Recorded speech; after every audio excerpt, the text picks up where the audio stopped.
Hi. So, this is nerve-wracking. I have kind of an odd question. I'm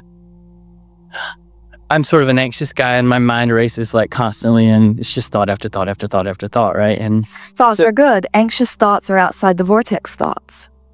Anxious thoughts are competing with thoughts of well-being, but they're also giving birth to even better thoughts of well-being. So some step one anxious thoughts are all right, just don't make a career out of it. right. I feel like it's a constant tending to myself. Oh, so you have made a career out. Nah. Okay. So I work at getting in the vortex, and I do try and make that my main job. I guess my question is sort of strange. I feel like sometimes, like Jerry told a story once about a guy that just drank beer all the time. And I'm not saying I'm going to go that route and join the circus and drink beer all the time, but sometimes when I have a beer, I can relax a little bit more, and it's kind of I can line up a little easier. I can get in the vortex easier. So, Have you identified the vibrational reason for that? Not the alcoholic stupor reason. right. No, it's like it relaxes me. But what is the vibrational reason that the substance makes you feel like you have easier access to the vortex? It diffuses your thought. You're focusing less specifically. Right. And so here's the thing. If you are chronically focusing on things that bother you, and then you drink something that makes you less focused upon what's bothering you, then you have temporarily suspended your vibration that is holding you out of the vortex, and in you go. Right. It feels good. So let's redefine the vortex. The vortex is where the source within you is, where Abraham is, where your inner being is, where that which is God is, and where all drunks are.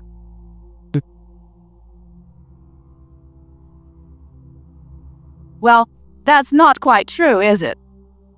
Sort of started out that way, though, didn't it? In other words, the vortex is where compatible components are. So in some ways, we want to say to you, whatever it takes for you to be a compatible component, which is the same thing as saying, whatever it takes for you to stop beating the drum of what you don't want. Right. We don't think that that's necessarily the best way in, but we'll take any way you can figure out. Okay, because that's really the next part of my question is if that's the way I choose to get in there, and I don't have split energy about it, and I'm not saying, I shouldn't be having this to drink, and I'm just sort of, But my question is, how does it affect my vibration? What happens when you sober up inside the vortex? Yeah. That was funny, by the way. What happens? What happens when you sober up inside the vortex? This is the thing that's tricky about it, is that if you have drunk your way in, and then the effects of the alcohol wear off, and your thought processes have not been deliberately changed to be up to speed. Now, as you sober up, you're going to find your vibration right where you last left it. And so, as you sober up, you're going to come back into the same vibration that you were in, and the vortex is going to throw you out. Right, and that's when you just open the weird. So what do you think about this? Well, here's really something wonderful. It's temporary. Get in the vortex and then drink. That's rather than using the alcohol as the way in, use your power of focus to get in, and then follow whatever inspiration comes. That's good. And therein answers the age-old question, why are there happy drunks and mean drunks? Thank you. So we've been toying with you a great deal, and we've been laying a lot of groundwork for this very groundbreaking question. So now where are you in this? In other words, are we advocating drinking? Not really. Are we advocating for or against anything? No, we really are not. Are we advocating you lining up with who you are? Certainly. And we are encouraging you to follow whatever path of least resistance you can find. Yes. This we know for sure. You cannot badger someone into the vortex. You cannot humiliate someone into the vortex. You cannot punish someone into the vortex. In other words, the only way you can call someone into the vortex is, first of all, to be in there and to see them in a way that calls them in, you see. And so just wanted to get that in there, that sometimes we think you're too hard on yourself. So what else do you want to talk about? Or do you want to talk more about that? Well, no, that answers my question around that. And I like this concept of getting in the vortex and then thinking about things, because that makes things much clearer, because sometimes outside of it, it's confusing, and I'd never heard it that way. So let's consider this. So when you go to sleep at night, whatever's going on in your mind is what's going on. And then you manage to quiet your mind enough that you reemerge into non-physical. That's what your slumber is. When you reemerge into non-physical, the non-physical part of you dominates. In other words, it's like joining that vibration that is really you. But the physical part of you, that active vibration of you, remains right where it was when you went to sleep. And when you wake up, you'll be right where you were. In other words, if you go to sleep in the vortex, you'll wake up in the vortex. If you go to sleep not in the vortex, you'll wake up not in the vortex. So one of the reasons that we teach meditation, we talked about it already here today, is that when you meditate and therefore you are awake, not asleep, and therefore conscious, and therefore attracting, when you deliberately quiet your mind, you get to feel the visceral sensation of resistance leaving and alignment coming into place. That's why we encourage meditation rather than taking a nap. Because when you take a nap, you don't move your vibration. But when you meditate, you raise your vibration, and when you come out of meditation, your vibration is now in that higher place. So now let's get back to this vortex concept, because meditation is the way into the vortex.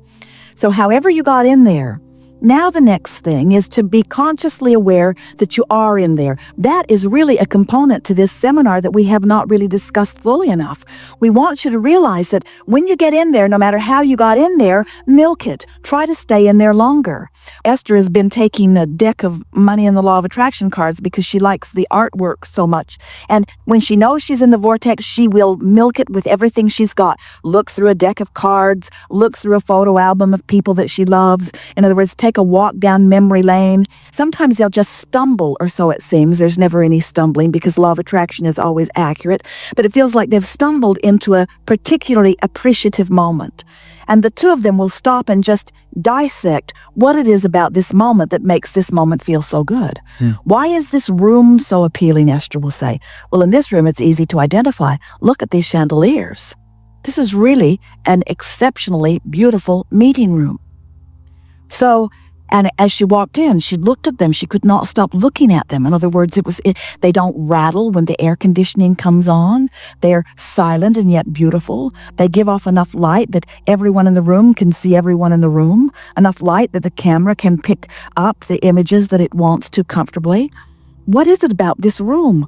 It feels like a good size and a good shape. In other words, the platform is a little higher than usual, which gives a little better vantage point.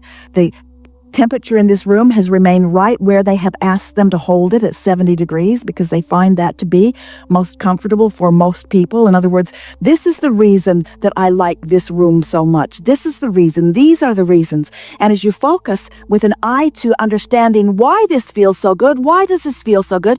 Now, often you find yourself not in the vortex wanting to define why does this feel so bad? What's wrong with this meal? What happened? What were they thinking? How could they have put this together? Who's in the kitchen? Who's minding the store? In other words, you can affirm from outside the vortex or inside the vortex. We just want to alert you to the benefit of doing 100% of your deliberate affirming or restating or practicing the vibration of or making a vibration that's just active, making it longer active till it's dominant, then keeping it dominant till it's chronic, until it's the easiest vibration to find. In other words, practice yourself into alignment with who you are, and then begin to live life as you're viewing it through the eyes of Source. That's good, because that was my next question is, does it get easier to stay in the vortex? Yes, it does. And as you practice. And really, we want to say to you in a really gentle way that it is easier to be in the vortex than not in the vortex, but it doesn't seem that way if you've been practicing a vibration that's been holding you out. But it's much easier, and you know how we know? Because this is who you are. This is the eternal you. This is who you will return to. In other words, this is the main event. This is the big story. You're here in this body creating that which is the non-physical version of you, which is always moving forward. Now hear this. We haven't said this before either. You get the cycle of life that we've been describing. You were non-physical energy, and then you became physical, and then you sifted and sorted, which caused you to launch rockets of desire, and the source energy part of you became it, and it is from that vantage point that you come forth again. So can you hear us when we say clearly to you that things that you're doing as an individual or as a collective consciousness in this life experience are causing the next life experience to get queued up? The world into which the babies are being born was created long before those babies came forth. In other words, that's this continual cycle of life, you see. And the larger part of you is always standing at the furthest advanced, furthest evolved, furthest joyous, expanded state of being. And you all can't stand it unless you're up to speed with that. And yet, those are the wrong words, because you have figured out how to stand it. Because you're willing to put up with discouragement. You're willing to feel diminished. You're willing to feel angry or overwhelmed or fearful. You're willing to feel it. But just know that when you feel fear, that little fit you're throwing is because the larger part of you isn't going there with you. Isn't that good to know? So, all the conversations that we have about everything are about blending these two worlds. In other words, we want you to know that you're non-physical, but we want you to be proud that you're physical. But we want you to know what in the vortex feels like, but we want you to not be mad at yourself for being not in the vortex. We want you to accept that it all meshes together, and that without step 1, there couldn't be step 2 or 3. In other words, without being out of the vortex, there would not be the expansion. And if there isn't the expansion, then there isn't life. See how it all fits together? So don't you want to just start making peace with it? Don't you want to make peace with those rascals in your neighborhood rule-making society? Don't you want to make peace with them? Don't you want to bless them for the better world that they are creating with their harassment? Seriously, don't you want to appreciate the contrast? Because without it, the new idea couldn't be born, and without the new idea, you couldn't continue to be. We couldn't either. And without the new idea, there wouldn't be expansion. Without expansion, we would all cease to be. Don't worry about it. That can't be. But getting it all fit together in your mind, don't you just love contrast? You do when you go to the buffet. When you go to the buffet, you love contrast. You're glad that that president of that committee isn't the only one that got to choose the food. You're glad. You're glad. You're glad that there's variety. And when you see things you don't want, you just don't put them on your plate. At the buffet, you don't have any problem with contrast. You just become a very deliberate, selective sifter. But in this world of thought, you say, oh, that thought hurts me. That observation hurts me. And since I have no ability to focus other than upon what's right in front of me, then we need to destroy that and that and that. And we say, how is it working out? Not so well. Not that well. Not that well. It is so satisfying to become the deliberate focuser that you were born to be by following the emotions that are within you that will always lead you to the furthest, most expanded place, you see.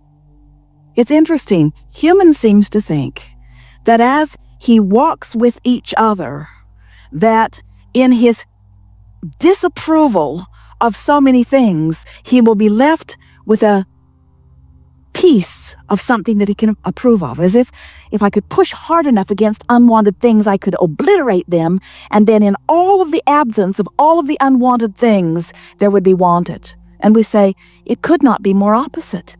It's out of those unwanted things that is born the wanted. Then it's up to you to focus, because you can have it either way for a while. You can have it either way for the time you're in this physical body. You are so free, you can choose bondage. You are so free, you can choose thoughts that feel awful. You are so free, you can be miserable for a while. But when you croak, that's all over.